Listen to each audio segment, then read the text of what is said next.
दोस्तों, एक सवाल, अगर मैं आपसे कहूं कि अमेरिका के सबसे सिक्योर एयरपोर्ट से करोड़ों का कैश चुरा लिया गया, ना कोई गन शॉट, ना कोई अलार्म और ना ही कोई चेज, और जब पुलिस पहुंची सब कुछ ऑलरेडी खत्म हो चुका था। ये कोई मूवी नहीं है, ये रियल क्राइम है। सिर्फ 30 मिनट में हिस्ट्री की सबसे बड़ी एयरपोर्ट रॉबरी। नाम याद रखना, द लुफ्तांसा हिस्ट। और इस कहानी का एंड शायद आज तक किसी को पता ही नहीं। सामने है साल 1978, जगह न्यूयॉर्क सिटी। उस वक्त न्यूयॉर्क सिर्फ एक शहर नहीं था, ये माफिया का प्लेग्राउंड था।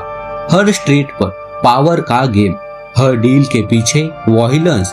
इस दुनिया में था एक आदमी, जिमी बुर।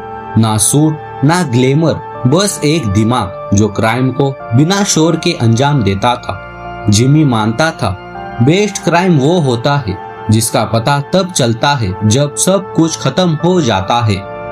एक दिन जिमी को खबर मिलती है, लुफ्तांसा एयरलाइंस जर्मनी से अमेरिका मिलियंस ऑफ डॉलर का कैश लाती है।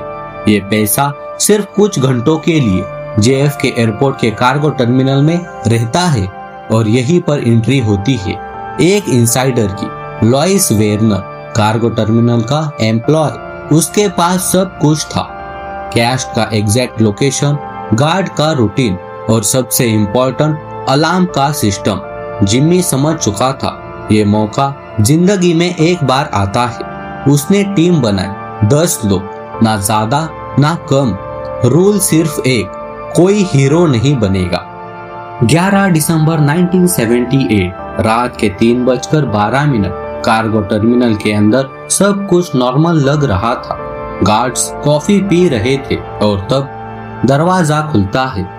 मास्क मैन क्वाइटली एंटर करते हैं। 2 गार्ड्स बिना एक पंच के बाथरूम में बंद। Alarm system of. वार्ड का दरवाजा खुलता है और अंदर कैश के बंडल, डायमंड पैकेट्स, आंखों के सामने $5.8 मिलियन कैश और $875,000 के डायमंड। ट्रक लोड होता है।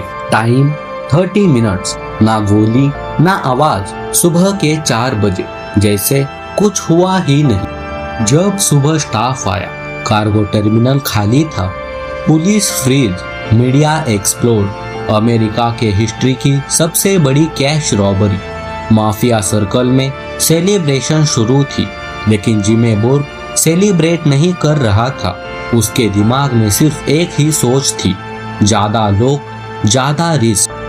अगले कुछ महीनों में एक एक करके रॉबरी से जुड़े लोग मरने लगे।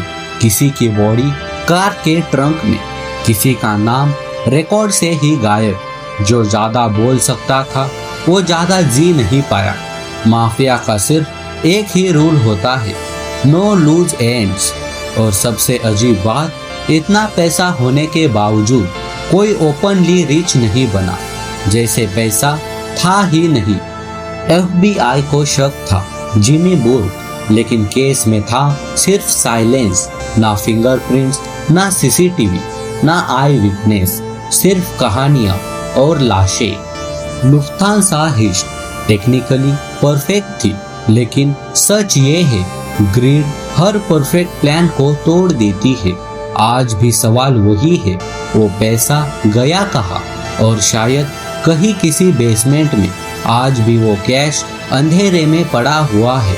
कमेंट करो, अगला कौन सा क्राइम देखा जाए।